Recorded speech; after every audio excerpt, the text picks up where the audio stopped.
Potato വെച്ച് ചെയ്തിട്ടുള്ള നല്ല വൈറ്റ് കുറുമയാണിത്. അപ്പം നമ്മുടെ ഡിന്നർ ഇവിടെ റെഡി ആയിക്കൊണ്ടിരിക്കുകയാണ് ഇന്നത്തെ.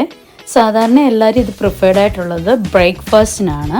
പക്ഷേ ഞങ്ങൾക്ക് ഇവിടെ ഇത് കൂടുതൽ ഇഷ്ടം നമ്മുടെ ഡിന്നറിനൊപ്പം കഴിക്കാനാണ്. കാര്യം നമുക്ക് സമയം കിട്ടി കഴിക്കാൻ പറ്റുന്ന ആ സമയത്തല്ലേ.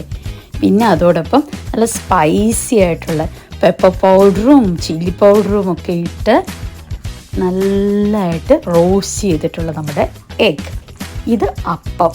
ഈ അപ്പം നമ്മുടെ കുഞ്ഞുള്ളിയില്ലേ, കുഞ്ഞുള്ളി ഒരു 3-4 ഇത്തിരി ജീരകവും ഒക്കെ ചേർത്ത് അരച്ചെടുത്ത അപ്പത്തിൻ്റെ മാവാണ്. അത് ഞാനിങ്ങനെ അടച്ചു വെച്ചല്ല ചുടുന്നത്, ജസ്റ്റ് പാനിൽ ഇങ്ങനെ സ്പ്രെഡ് ചെയ്ത് കൊടുക്കും. കുറച്ച് നേരം അതിൽ കിടന്ന് നല്ല മുരിഞ്ഞൊക്കെ കിട്ടുന്ന അപ്പമാണ് കേട്ടോ. അപ്പം ഇതെല്ലാം ഇവിടെ റെഡി ആയിട്ടുണ്ട്. കുറുമ, മുട്ട റോസ്റ്റ്, അപ്പം. അപ്പം നമ്മുടെ ചൂടപ്പത്തിലേക്ക് നമ്മുടെ ഈ കറി എടുത്ത് ഞാനൊന്ന് ഒഴിച്ച് നോക്കട്ടെ. അത് റെഡി ആയിട്ടുണ്ട്. അടുത്തതായിട്ട് നമ്മുടെ നല്ല കുരുമുളകൊക്കെ ഇട്ട് റോസ്റ്റ് ചെയ്തിട്ടുള്ള നമ്മുടെ മുട്ട. ആദ്യം തന്നെ ഈ അപ്പവും ഈ കറിയും വേണം കഴിക്കാൻ കേട്ടോ. അപ്പം അപ്പത്തിൻ്റെ കൂടെ ഇങ്ങനെ സോഫ്റ്റ് വലിയ എരിവില്ലാത്ത കറിയുടെ കൂടെയൊക്കെ ഒരു എഗ് റോസ്റ്റ് അടിപൊളി കോമ്പിനേഷനാണ് കേട്ടോ. അപ്പം അപ്പം എടുത്തു, നമ്മുടെ കറി നോക്കി എന്താ ടേസ്റ്റ് എന്നറിയോ.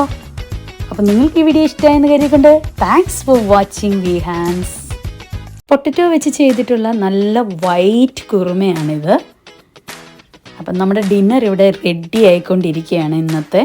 സാധാരണ എല്ലാവരും ഇത് പ്രിഫേർഡ് ആയിട്ടുള്ളത് ബ്രേക്ക്ഫാസ്റ്റിനാണ്.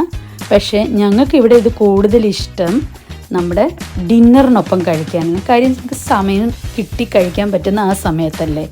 പിന്നെ അതോടൊപ്പം നല്ല സ്പൈസി ആയിട്ടുള്ള പെപ്പർ പൗഡറും ചില്ലി പൗഡറും ഒക്കെ ഇട്ട് നല്ലതായിട്ട് റോസ്റ്റ് ചെയ്തിട്ടുള്ള നമ്മുടെ എഗ്. ഇത് അപ്പം. ഈ അപ്പം നമ്മുടെ കുഞ്ഞുള്ളിയില്ലേ, കുഞ്ഞുള്ളി ഒരു 3-4 ഇത്തിരി ജീരകവും ഒക്കെ ചേർത്ത് അരച്ചെടുത്ത അപ്പത്തിൻ്റെ മാവാണ്. അത് ഞാനിങ്ങനെ അടച്ചു വെച്ചല്ല ചുടുന്നത്, ജസ്റ്റ് പാനിൽ ഇങ്ങനെ സ്പ്രെഡ് ചെയ്ത് കൊടുക്കും.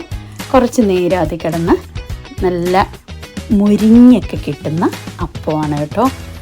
അപ്പം ഇതെല്ലാം ഇവിടെ റെഡി ആയിട്ടുണ്ട്. കുറുമ, മുട്ട റോസ്റ്റ്, അപ്പം. അപ്പം നമ്മുടെ ചൂടപ്പത്തിലേക്ക് നമ്മുടെ ഈ കറി എടുത്ത് ഞാനൊന്ന് ഒഴിച്ച് നോക്കട്ടെ. അത് റെഡി ആയിട്ടുണ്ട്. അടുത്തതായിട്ട് നമ്മുടെ നല്ല കുരുമുളകൊക്കെ ഇട്ട് റോസ്റ്റ് ചെയ്തിട്ടുള്ള നമ്മുടെ